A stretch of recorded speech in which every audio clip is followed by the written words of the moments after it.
You are listening to the Julie Parker Practice Success Podcast, where you discover management insights and strategies for your successful dental practice. There are also interviews with key people in the industry who have advice and services to help you and your team achieve great success. Welcome to this episode of the Julie Parker Practice Success Podcast. And today I've got a very special guest that I first met at a baby shower of a dental assistant that I've been working with. And she's had a beautiful baby boy, just like I predicted. And I met a dear friend of hers. And she is a very dear friend of this new mum's mother and family. So welcome, Jutta. Yes, hi Julie. Thank you for having me. And yeah, beautiful day in Melbourne. Sunshine, very nice in autumn. Yes, and the little boy finally got a name. Finally got a name. He's absolutely delightful. Now, you and I were speaking at this baby shower, and your work over the years and your self-development journey really had me quite inspired. And I was hoping you'd be able to share some of your insights and wisdom with us today. Yeah, for sure. I always delighted to share my wisdom. So I'm actually a women's empowerment and thrive coach, and my niche was divorced and separated women, but I just changed it to women 50 plus who want to step out of the mediocre life and, create a life of fulfillment, freedom, and courage. And yeah, I'm very passionate about it. And I mean, if I can start with a quote, Wayne Dwyer, don't die with your music within your heart. So I'm passionate about that. Yes. Oh, that is a beautiful thing. And actually, when Wayne Dyer came out here for the last time, I went and saw him 2 weeks before he passed away. So, wow, yeah. That's amazing. I think I saw him years ago. Yeah, very, very long time. With Yeah. Deepak Chopra. Yeah. An amazing man. He certainly didn't die with the music left inside of him.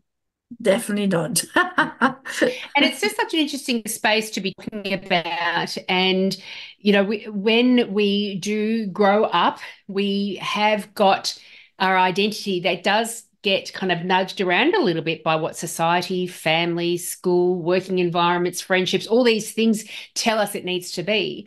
And quite often what we end up with is something that doesn't really truly satisfy us. We hear about things about people working with their passion and understanding what their vision is and all the things, but sometimes we can be left thinking, I don't know what mine is, because we've never gone down that journey of really fully discovering it. Yes, and I think really you don't have one purpose, one passion. You just have to go into your heart and see what lights you up. And we don't take in our busy life, we don't take time out to actually stop and listen and become conscious and aware.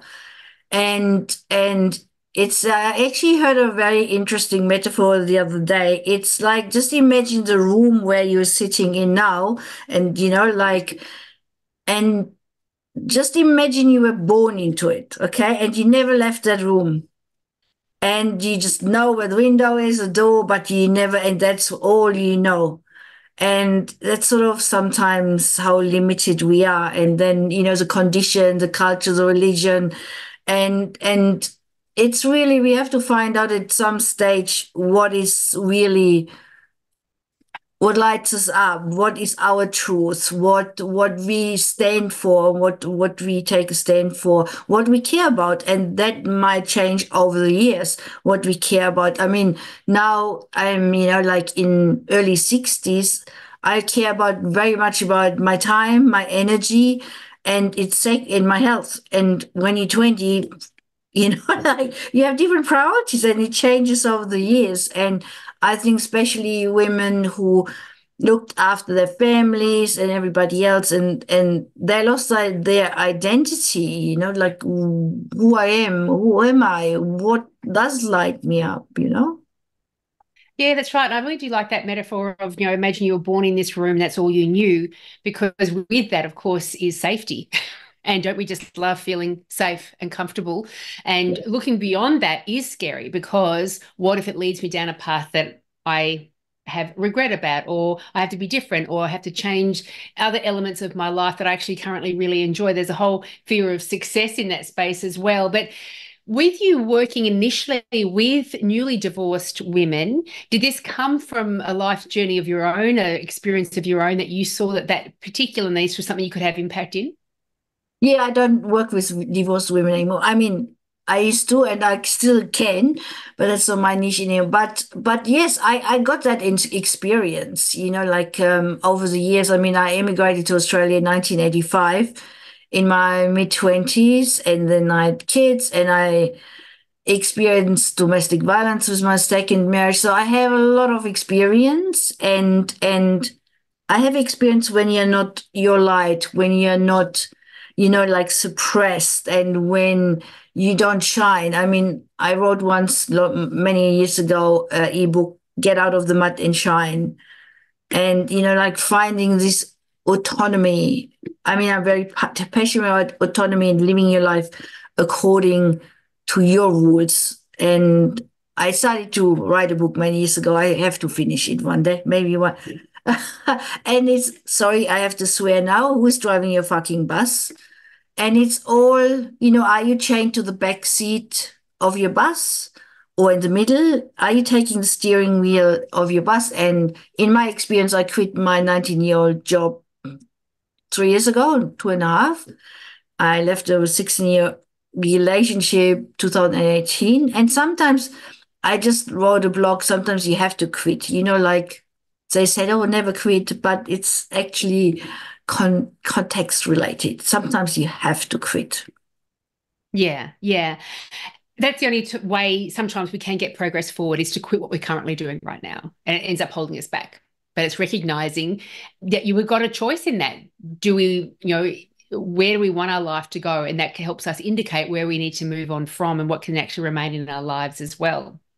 What you were talking about before, that quite often with age, acceptance and wisdom and insights and bravery and all the things, but it takes a lifetime to get there sometimes. And so by the time we feel brave enough and insightful enough and wise enough to recognize what we truly want for our life, quite often we're in the twilight years by then. But you're encouraging people to get to that space earlier, and not just working with divorced women now. What is your scope right now? What kind of work are you doing with people now? Well, I mean, my niche is 50 women, 50 plus, but the thing, basically, I'm all about empowerment of women. And I have run 2 women's empowerment summits in 2019, one in last year. And yeah, they were a whole day. Last year, I had 7 speakers and I was speaking. So it is, realizing, and you said safety, that we all according to safety, some people not as much, but like we have to realize how much does this safety cost us. You can go through the whole life and be safe, and and and it also depends what's your relationship to fear, because nowadays what we're fearful about is not really um, surviving, that we survive. It's all this, oh, do other people think about me? Like, I mean, that's a big one. Am I good enough? And all this, it's not, fear is actually very important. I mean, even animals have fear. However, your relationship to fear, you have to investigate. Where do you get stopped? And, and, and so this, am I good enough? Like all these sort of things. What do people think about? That's really going back to our tribal days, because we used to be dependent on the tribe. So if the tribe would, say, we don't want you anymore and you're isolated, you would not survive. And I think our brains still think that way on a very intrinsic level, if that makes sense. But for instance, there's an acronym for fear. It's fear. What is it? False evidence appearing real? Yes, yes, yes. And I really don't like it. So I made up my own. My own is fun, experiment, adventurously run. I love it. So, like all the time when you want to do something not new, you should have fun, have fun. And like it's an experiment. You don't really know what the outcome is, but it's adventure. It's like an adventure. It's sort of coming back to this childlike, like children don't care when they climb a tree and want to, meet the cat. They don't care if it's, like it's an adventure. Yes, they could fall down, but the thing is, when we say, "Oh, be careful, be careful," I mean, that's sort of this discovery and exploration and adventures. We lose that as adults, and and what people have to think about. You're scared about what other people think about you, but they think the same thing. They're scared of you, so we are getting stopped by this thing. This you can't even see. And I And we, think that that's right. The fear has a value, as you say. It can be a warning bell. We yeah, can yeah. actually train ourselves nowadays to recognizing that it's not life and death situations nowadays, that fear can be something, oh, good, that means I'm doing things differently. But when we are allowing that fear, and quite often we don't really go through to the extent of verbalizing the fear that we have in our own mind. And if we go to that extra step, we can start to realize, oh, it possibly isn't as bad as I think or as I fear, but always be very aware. Sure, I'll hang on to the fear as long as I'm willing to accept what it prevents me from doing. Well, that is the relationship with fear and really being conscious and aware what am I fearful about and what would be the worst scenario what could happen. Like what could be, but we are also protective, which comes up, vulnerability comes up, like we are vulnerable people. We trying to hide our vulnerability.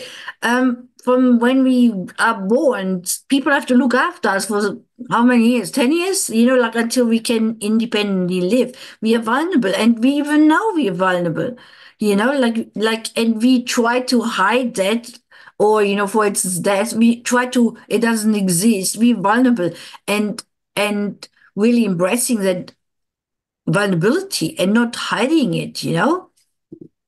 That's right. And recognizing, I like what you said before, that when we're fearful about what other people think about us and the judgments they're making about us, they are in turn also anxious about our judgments of them as well. And recognizing that we are all the same in those ways. And we've got, Charles, my husband, always talks about that there are equal number of benefits and drawbacks to everything. And recognizing that there are a series of benefits that we do enjoy when we stay in that safe place, when we behave in such a way that we've learned to deem as appropriate behavior that will help us be loved and accepted by the people around us. But Yeah. there are drawbacks as well, and that drawback is that we don't get to be our authentic self. The person that wants to dance is still left inside of us. Yeah, and that's where authenticity comes in. And I remember I talked to you about the being framework. Yeah.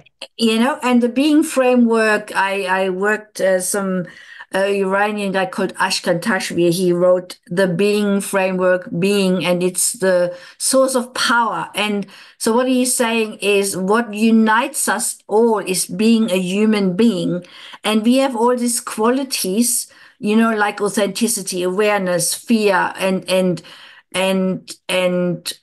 I don't know, higher purpose, responsibility, accountability. And so he actually developed a being profile, how you can measure it. However, so he has a metaphor like you have a Ferrari and it comes out of the factory and it's whole and complete, perfect. And then it runs a few years and then, it doesn't run as good anymore. So they put a diagnostic tool into the Ferrari and it tells you where you have to fine tune things. So this is like the being framework and being profile. It shows you which qualities you have to fine tune in order to actually get a fulfilled life and achieve what you really, for the things you really care for. And, that means you actually have to identify what you really care for.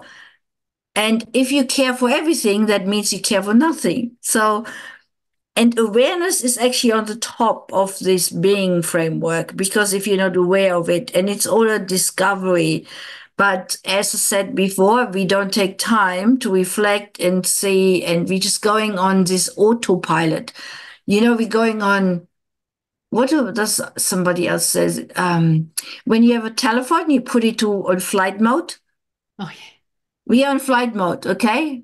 So everything was downloaded, we just work on that, but we don't go off flight mode. So we on automatic pilot. And I think to live a fulfilled life and do what you really care for and make your heart sing, you have to become aware. Yeah, it's just so crucial, isn't it? And I agree with you. We are running on autopilot. If any of us asked ourselves, which day was it that we last did something quite outside of our normal habits, normal way of being, our default pattern, our autopilot, I wonder how long ago that would be for many of us. That's for sure.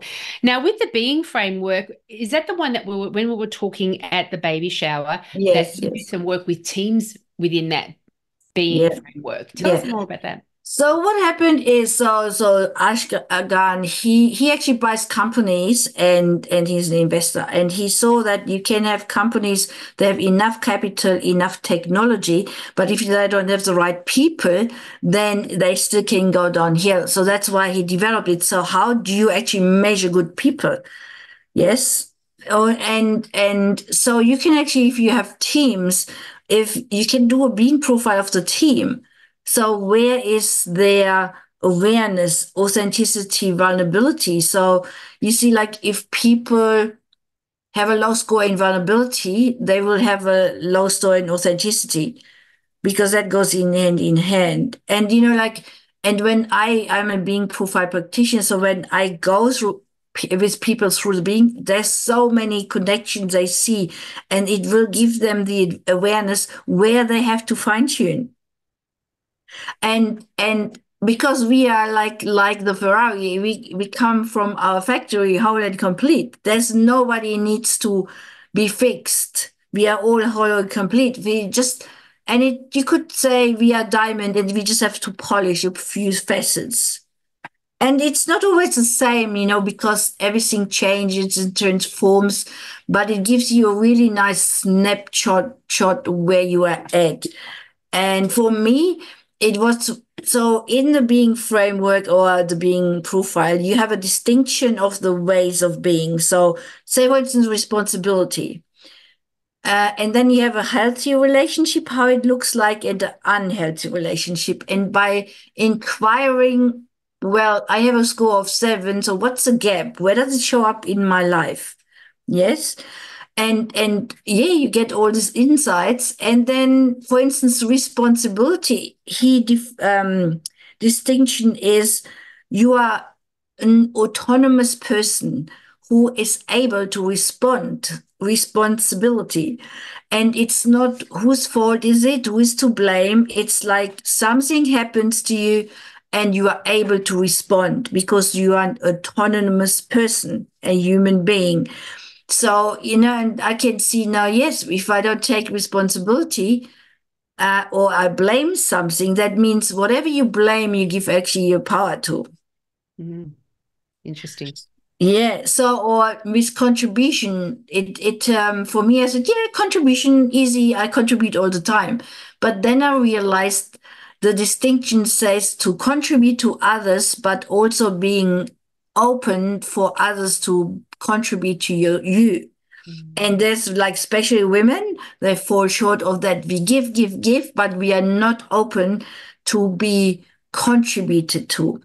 And you see what Ashkan did with the being frame, he actually, I think it was like 300 leaders and people who had something they care for and fulfilled it, and how much they had polished these ways of being. That's how he came up with Nelson Mandela, Bill Gates, and I mean, not that he agrees whatever whoever does, but they set out certain things and they are effective. The being frame is all about leadership, effectiveness, and performance. I love it. I love it. Yeah. It's so interesting to me with these kind of frameworks because they go a little bit deeper. Within the dental industry, I think medical is the same, teaching is the same. It's not, and for dental, it's not just this country, it's, you know, the UK and the US as well. There seems to be a smaller and smaller pool of people to choose from for recruitment. And even when you're recruiting, and some people are saying it's the generation gap that's the blame. Some people are saying that people's, you know, hopes and desires within the workplace and expectations in the workplace are changing. But for whatever reason it is, there seems to be this widening gap that we are either attracting the, in quotation mark, wrong people, the wrong fit type of people for the organization, or there's not enough good fits out there, or the environment that they're being welcomed into in terms of the workplace environment isn't a fit for the potential, you know, good candidates coming through as well. Whatever the reason behind it is, one of my senses is that, for example, when my father was working, he was of the generation where you were considered lucky to have a job and you felt very grateful to have a job. And so the job would have to really start to lack quite substantially for you to make the decision to jump ship and to go somewhere else. And fast forward to now, and there seems to be jobs available for all sorts of people, for everybody. The workplaces have evolved where they're not just, they went from workplaces where you were lucky if you didn't get injured if it was one of those physical labor jobs, and then slowly, because of need, workplace safety came into play. But now we're more into, you know, spiritual and psychological safety, emotional safety in the workplace as well. So the landscape has certainly changed. The set of expectations that people want to work in has certainly changed as well. But I'm not quite sure if the people doing the recruiting, specifically virtual jobs, because that's in my world, we're using old frameworks, and it feels like we're missing the mark. We're not getting the right type of characters. When I say right, it's all in quotation mark, because what's right in one workplace, you know, it could be wrong in another workplace and vice versa. And even in football teams, AFL football teams, there was, I think it was Tom Hafey, my husband told me about this story just last week, that he was a classic for saying the number of superstar football players that were booted out of a previous club because they didn't perform well. Yet they go to a different club, a different environment, and they become the best player. And the same is true for employees as well. Just because they didn't work well in one environment doesn't mean they're not going to work well in another environment. And so to step away from what skills do you have and what training have you had, and instead start looking to a deeper level of what turns that person on in terms of motivation, empowerment, and what they're passionate about doing. It feels like this kind of being framework, this is the space we need to start exploring more now. Well, the thing is, yes, I actually went to a human resource expo last year, and the thing is, they all concentrate and focus on behavior and thoughts, and so, but the being framework focuses on being, how somebody's being, and I don't know and so you see, like, if you change your being, your behavior and thoughts automatically change. And so instead of changing the thoughts and behavior, we're changing the being. So if you, for instance, responsibility is a good one, you know, like if somebody has a high school responsibility, they are responsible, you know, and then there is awareness about it. And I can see, you see, like Ashkan always said, he doesn't even like the term human resources. We are not human resources, we are human beings. And I think that is what has slowly changed. There's an employee market, there's a lot, you know. And then, I mean, my son installs solar panels, and he has problems to get apprentices. And it is definitely an employee. So what is it in for them? You know, like can you motivate them? Are you listening to where they're at? What do they care about? Like, look, going into the being frame, what do they really care about? You know, if you can't motivate them with money, I give you, you know, pay rise. But some people are not motivated by money. They're motivated by belonging and being part of a team, being important. And some people need a sense of significance. that they're important, you know? That's for sure. So I think what I can see in leadership, and it's, you really have to be aware of people take in how you communicate with them. You have to, like I'm also doing a team management leadership program at the moment. So the year thing. Yeah, I do stuff all the time, but it's all about communication. And what I have learned in the communication program is we have this paradigm of communication. We defend, we deflect, we avoid, and all other communication, we are so much in our head. It's called the already always listening, that we don't actually hear what the other person says. For instance, you have a certain listening towards your husband, you have a certain listening to me, and that certain filter actually creates a certain listening. And what they say is you create people by your listening. Because that's your reality of them. That's your perception of them. Yes, but you see, like there was an experiment. I don't know, it was in America. There was a school class and a new teacher. They said, this class, they're awful. They don't learn. They interrupt all the time, and it's just terrible. And they were terrible after 1 year. Their scores was really, really bad. And the next teacher, they said, this is like the fantastic class. They do everything what they told, and blah blah blah blah. And that's what happened. That is extraordinary. Yes. So if you listen to somebody, and sometimes we're not even aware of how we're listening, you're an idiot. You have no idea. That's what we're listening for. And then we look for the evidence. That's right. So I talk about a story with a practice that I used to do some work with, and the receptionist was older. She was in her 60s. And so she had all those lovely rapport building skills and relationship building skills with both team members and patients as well. Beautiful over the phone, magnificent. And there was one way that she was working with the dental software, which wasn't the way that I was teaching. And I used to be a micromanager, so I'm very conscious about when I'm always asking myself, am I requesting this because it's right or because I just want it to be this way? So I'm always questioning myself around that. And I felt like, no, I'm trying to get her to use it in this particular way that it will be helpful for the whole team. Anyway, and she had great intention. She didn't have bad attitude or anything like that. She just kept using it the way that made sense to her. And I would see this every couple of weeks when I'd go in for a session. I'd see this and I'd be like, oh, she's still using it in that bad way, bad. And then every time I politely explained to her the reasons why it would work better another way, she would say to me the same thing. I just find it easier the other way. And then one morning I woke up, I was about to go out to this particular practice, and I thought, what am I going to do about that thing? And I thought, I'm just going to take my pin out of it. I'm going to take my hook. And so I went into the workplace on this particular day, and I said to this lovely lady, just to let you know, with that particular issue, I'm taking my hook out of it. I want you to do it the way you want to do with it. I love the way you do it. I'm not concerning myself with it at all. And she said, oh, thank goodness.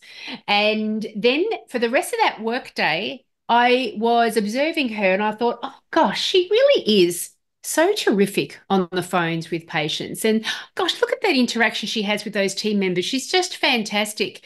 And I found myself remembering how awesome she is. And I had gone quite blind to it while I had my hook in that thing. I was perceiving her through these very jaded, biased eyes. And even though she had remained the same in her interactions with staff and patients over all that time, it was me that changed the way I was looking at her. And so it's been such a strong lesson for me that we, unconsciously, quite subconsciously, that we really do establish these biases. And so the person isn't the person that we know. The person's just the person that we know them to be. Yes, and that's why we're creating people by the listening. And the thing is, what I can see everywhere is when we have a perceived idea that things have to be this way, this is the way, it's the right way, and the flexibility is gone.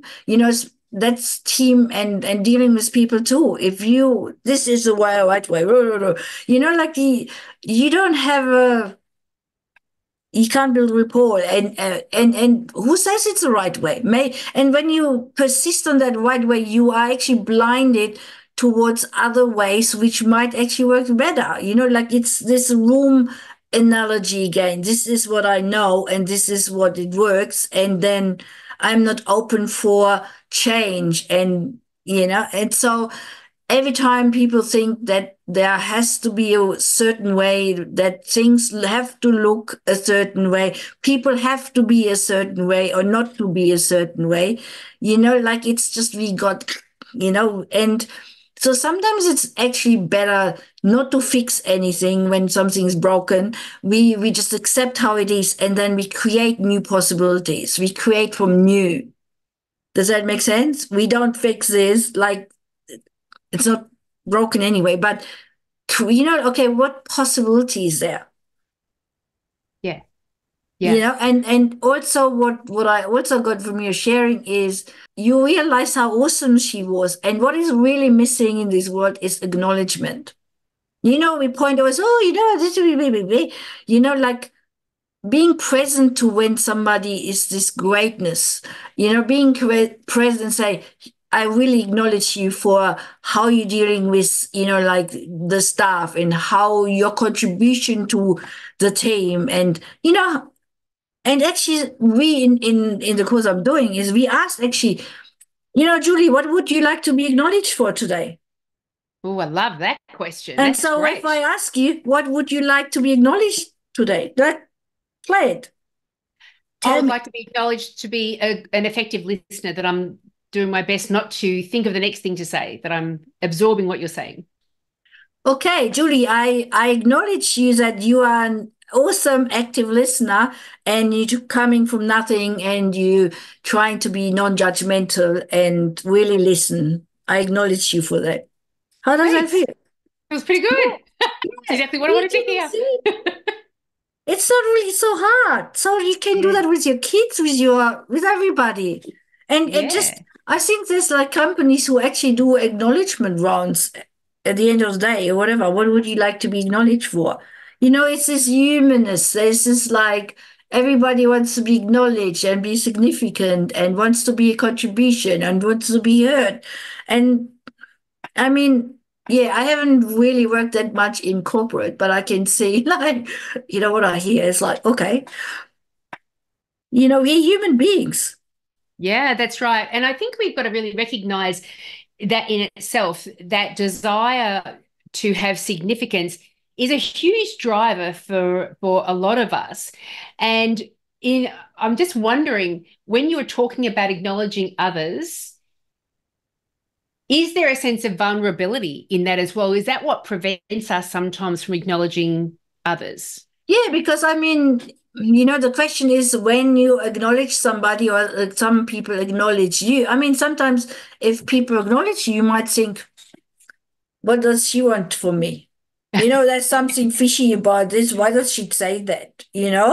So there's this not or some people can't even take a compliment, because oh yeah, it's nothing, blah blah blah. Yeah. So like, but and even for the other person being present for their greatness, it's also when I say you create people by your listening, that's yourself. How do you listen to yourself? Your little inner voice. Yeah, that's it. That's it. When talking about the being framework and identifying, within our inner being, what drives us, our level of responsibility, vulnerability, etc., and we are putting that into a workplace situation, how much of those sort of conversations can work well only when the business itself has some kind of identity as well, in order to identify whether you can be aligned or not? Well, let me put a little different spin again on it. I don't know if I talked to you about I'm also a certified MBIT coach, which is multiple brain integration technique. So it's the heart, the head, and the gut. And when you talk about leadership in teams, if you have a leader, it's a complete leader has all three intelligences connected to it. So, and what they say is, for instance, if you write a mission statement and it's not written from the heart, people won't engage, because the heart is actually the core competency of the heart is relating and relationships. Mm-hmm. So if people don't relate to your mission statement, they won't be engaged in your company. So how can you engage them? And coming back to the being profile, yes, you can establish how is the team, where's the team ways of being, what's their score. It could be the whole team is low in vulnerability. So you have to polish the vulnerability, or it's the low on awareness. So you have to polish that. Or care. Care, you could write a mission statement, what everybody cares about. What is really what you want to help people? What's their mission? What's your, like Apple doesn't sell computers, So what is the drive of your company, and that people align with that? And so if a company was to go down this kind of path and see the different results coming through for different team members within the organization, are you also saying that that's not necessarily where they are permanently? That given the right definitely. Environment, we can evolve and polish areas and become stronger as a team, even though we will kind of come in at one particular level or varying levels for each of the team members. That's just a base point to start growing from. Exactly. That's totally correct. Yes. It's just like a split point of time, but it gives you this, putting the diagnostic tool in the Ferrari. What do we have to polish? So we will be more effective. And, like on the top is awareness, integrity, and effectiveness. So integrity means have all the ways of being integrated. So, like they're all running together. And then you have the four moods. What he calls moods is fear, anxiety, vulnerability, and care. Yes. And then you have like primary ways of being, which is accountability, responsibility, love, compassion, higher purpose, authenticity. And then secondary. And the secondary you can see more. It's like accountability. It shows up in your action more. But anyway, what the interesting part is, the four moods, the fear, anxiety, vulnerability, and care, suppress all the other ones or enhances it. Oh gosh, yes. Yeah. Does that make sense? So if your vulnerability is high, your authenticity is high. If you care for something specifically really much and you're passionate about it, yes, then you're more responsible, or you have the higher purpose. If your score in fear is low, so your relationship to fear, you get stopped very much, then, like all the other ones are not functioning. The same with anxiety. So they all interacted, but especially these four moods, they are affecting all other things. And you will actually see the connections and how they have, it's very interesting. Love that. Because so much of it, it's not just the person that we show up to in work, it's that environment into as well. It's a 50-50 impact. Would you agree with that? Well, we are human beings. We shouldn't change because we go to work. We're different human beings. Okay, the environment is different and we act differently than, at home, obviously. But the thing is, intrinsically, we should be the same person. We should have courage. We should be not, and I mean, many people say, what you do there, you do there. What you do there, you do everywhere. So, and it was interesting at my last summit, I gave a 40-minute speech and one of my speakers, she's a really lovely woman, and she said, wow, Jutta, that was amazing. You're on stage the same person like you are in normal life. I said, yeah, of course. I'm not, and I really hate to, when I have to pretend to be something I'm not. And that was in my old job, like it just wasn't my culture. I didn't fit in anymore after 19 years. I felt dwarfed it, and I thought I couldn't contribute. I was, and I was micromanaged, and I was like performance managing all this, and and I Yeah. said to them, you tell me all what I do wrong, but do you tell me something that what I'm doing right? That's where this acknowledgement comes in, and looking at people as giants, at big people, and not this dwarfed it. Oh, you're just dumb. You know what I mean? Yeah. How do we I like listen that. to people? Oh, you should be this way. Why are you not this way? Instead of investigating what's going on in this person, what is in their world. Maybe there's something happening in your world you don't know, but if there's a culture of no openness and they are human resources instead of human beings, that's where the heart is. Like there might be something happening outside work. What Yeah. do we want robots? Yeah. And I think you've hit on it. I think from some of my conversations, and I used to own my own dental practice for 10 years, certainly went through those spaces of recruitment, right people for the fit for the practice as well. But I certainly think that it may not be a common thought, but I think thought there, why can't they just be robots? It's so difficult to deal with the humanness of people. Is that a question? Why we can't deal with human? Because we have this way people should be and should behave, and we have this culture like corporate, oh, you have to look this way, you have to do this. There's no freedom and ease, there's no self-expression of humanness there, and there's no, yes, you are important, you are part of our company, and you are as important as a CEO. You are as important. Like when I came to Australia, I mean, I was working at Philips at assembly line making fridges,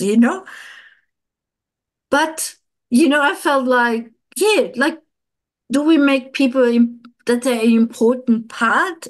That's in work, any life, and involve them. How about we ask them for their opinion? Something with say, why is he asking me like this? Like, if I'm not a CEO, but maybe you get an insight. Yeah. Because they have a certain role and job description doesn't mean they can't contribute. That's for sure. And I think it was Jack Welch in one of my many books of his that I've read, that he would go down onto the floors of whatever business he was involved with, and he would talk to them about what's going well, what could be improved upon, because these are the people that are quite often the ones that are speaking directly to your clients or your patients. They are the Exactly. ones that are rolling out the systems of the organization. They're actually the ones that know more about how well that company could possibly be running. Yeah. And I remember a conversation I just had in Germany when I was there in December. And they were like getting rid of some people, like, retrenching them. And the lady said, she was my neighbor, and she said, the old guy, the old owner, he would go there, he would know everybody by name, everybody. It was a big company. And then his son took over and zero care. It was Mm, all about profit and numbers. And people don't realize that your workers are your greatest asset. Without them, nothing. yeah. And And that's why we can't look at them as robots and employees. They are human beings, yeah. which And with desires and yeah, with their own hopes and desires. That's yeah, right. And yeah, it's okay to be curious about that. And just the importance that we're curious first about ourselves first, because it's only once we become aware of the way our own mind and soul works that we can then appreciate how other people are quite different, but they have their own space in that area as well. And I just wonder with your opening up, somebody said to you, the way you present in front of an audience is exactly the person that you are your authentic self, regardless of what environment that you're in. How much of that is because you have a very firm idea of who you are? Is it when people don't have that firm idea that they tend to just kind of adapt to whatever environment that they're in? So therefore they do end up delivering a different performance in different environments. I think they don't know who they really are. They haven't polished that yet, like, what's important to me. This is me, autonomy. And, but it's also this fear of what other people think of me. It's like, oh, I mean, obviously you have to respect the environment you are in. You would be a little bit different, like I wouldn't, this is like really stupid, but you can fart at home, but you don't fart like in the office, okay? That's it. Like, there's a certain things that you have to respect your environment, but that doesn't mean you have to be a certain way, or I swear at home, but I don't do that there. So there's certain things you change because you have respect for that particular environment. But altogether, yeah, I mean, I don't know. Did I tell you about my tattoo, my Maori tattoo? No. Okay, so I got this Maori tattoo here. I was married to one. And anyway, 10 years ago, I talked to my ex-mother-in-law. I never met her, and she passed away since then. But and he bought a T-shirt, and it says Tino Rangatira Tanga, and that's my tattoo. And I said, what does it mean? And she said, be proud of who you are. And that still gives me goosebumps. 2 days later, I read the Herald Sun, my horoscope, and the first sentence, be proud of who you are. And then I inquired what else it means. It means be proud of who you are, be the best you can be, and be your higher self. It's also in the Treaty of Waitangi, which means self-governship, autonomy, and sovereignty. And you see, that is what I'm passionate in regard to show up who you are, self-expressed, have courage, and self-governship. Who's driving your fucking bus? Yeah. Yeah. Drive your bus, and you are the ship, the captain of your ship. And it's your responsibility, and it's your ownership of that life. No one takes those reins, you hand them over. Yes, exactly. And you playing short, and you cutting yourself short of this validation, and and I got my favorite quote is, it's better to be hated for who you are than being loved for who you're not. Yeah, nice. And it's not easy. I mean, I'm not saying it's perfect. Sometimes I still fall into the gap and what the heck was this? But I think the most important thing is to be aware of it. And you always, in authenticity and not being yourself, you always pay a price. And you actually are more prone to depression and anxiety because you're playing a part who you're not. You're paying a price for it. The awareness around that should be motivation enough for us to go down that path. So when you're working with people and teams in this kind of level of self-awareness and development, how can people work with you? What's the best way to reach out to you?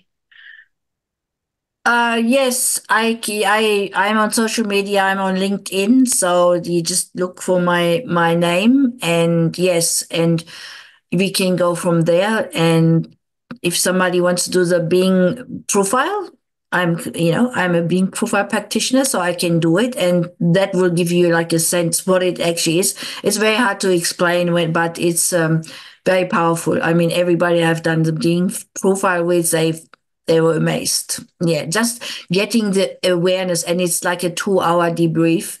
And then after we have another half an hour. So yeah, it's just getting the awareness is just amazing. And there's actually, I don't know what the company's name is, but in my community of the Being Frame, there's a company, an Australian company, the CEO has done the coaching and the Being framework, and he only hires according to the Being profile. Well, and their profit actually went up. Yes. Oh, I can see that it would. It's an area that I'm really intrigued in. You've really piqued my interest around it. And I encourage dental teams to contact you and go down this path, because this is the forward way, the way forward in terms of recruitment, because we need to be doing it a little bit differently, because the way we've been doing it for years is proving not to be as effective anymore.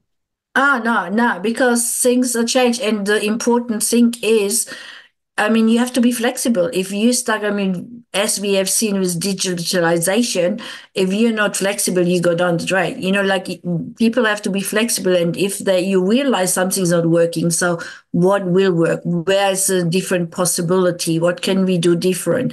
And I really believe that looking at you know, like embracing this humanness and looking at human beings instead of human resources, it will have a massive impact on teams, on companies, on people. I mean, the whole thing goes across from your private life to your relationships, to companies, I mean, Ashkan actually has a 500-year vision to change society, because if everybody would be polished like that, we wouldn't even need to have police and everything, because everybody would have integrity. And yeah, it's very, very. I love that. Yeah. And to be able to do that work even in primary and high schools would be extraordinary, because when younger people learn about resilience, responsibility, authenticity, they are no longer trying to escape or rebel against the things that are trying to put them away into these little boxes, and they feel trapped, and they're responding negatively to all of that. And I agree with you when you and I had this thought. So I went through all of the areas of our society that would be positively impacted if our younger people were taught this self-awareness, self-development stuff very early on. And yeah, police services, community services, there'd be less graffiti, it just goes, the law and court services, domestic violence, all of these areas would be having far greater results. Because it's like, you know, like it's like, it's funny, I just have this book here. Yeah. But he wrote some other books, but there is like presence, vulnerability, effectiveness, what else? Freedom, commitment, empowerment. What else is there? Peace of mind. That's all ways of beings. Contribution, partnership. That's all ways of being. And can you imagine if people get polished in partnership, contribution, accountability, responsibility, vulnerability? It would be just miraculous. And yes, and I totally agree. This should be taught at school. And for instance, communication as well. How you listen to somebody, the way you listen to somebody, you create them. I mean, who actually has, that's not the being framework, but I mean, things like that. There's so much out there which could make a difference. But yeah, I think schools are starting to do things. But the essential thing, how to deal with your emotions, how to deal with fear, how, you know, like, and if people would be this integral part, there wouldn't be any bullying anymore, because you would be grounded in who you are. So, yeah. You and know? Talking about the social media impact, you'd be so grounded in who you are, you no longer need the affirmation on people on social media. So it doesn't have that impact, that it's that devastating impact that it's having on young people.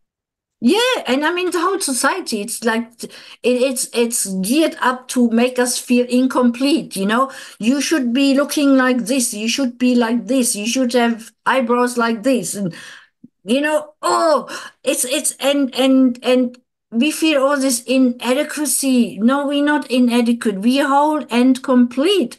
That's our factory setting. And yes, we had conditioning, but it's up to us to take responsibility, accountability, and ownership for our life. Yes, and you see that there's a coaching model. It's like, are you below the line or above the line?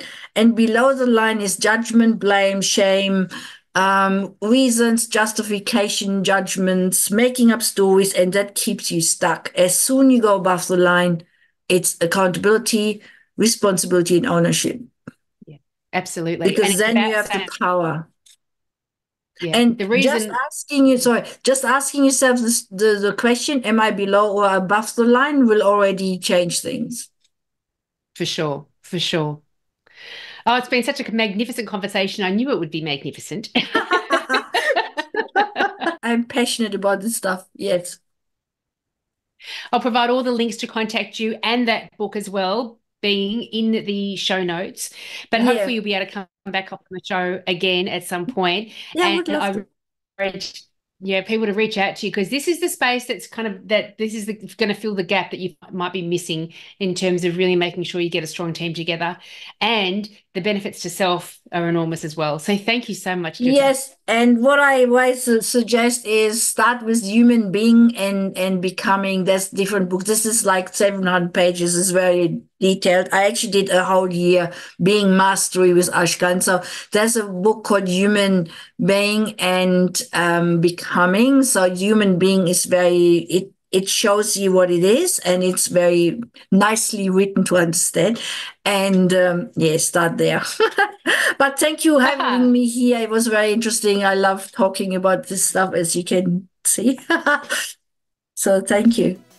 Well, thank you so very much. You have a beautiful day, and hopefully again we will have you back on the program.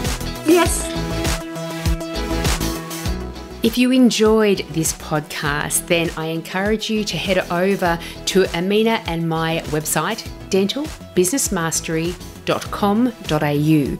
You will find all the information that you need if you would like to gain our assistance in helping you and your team achieve great success.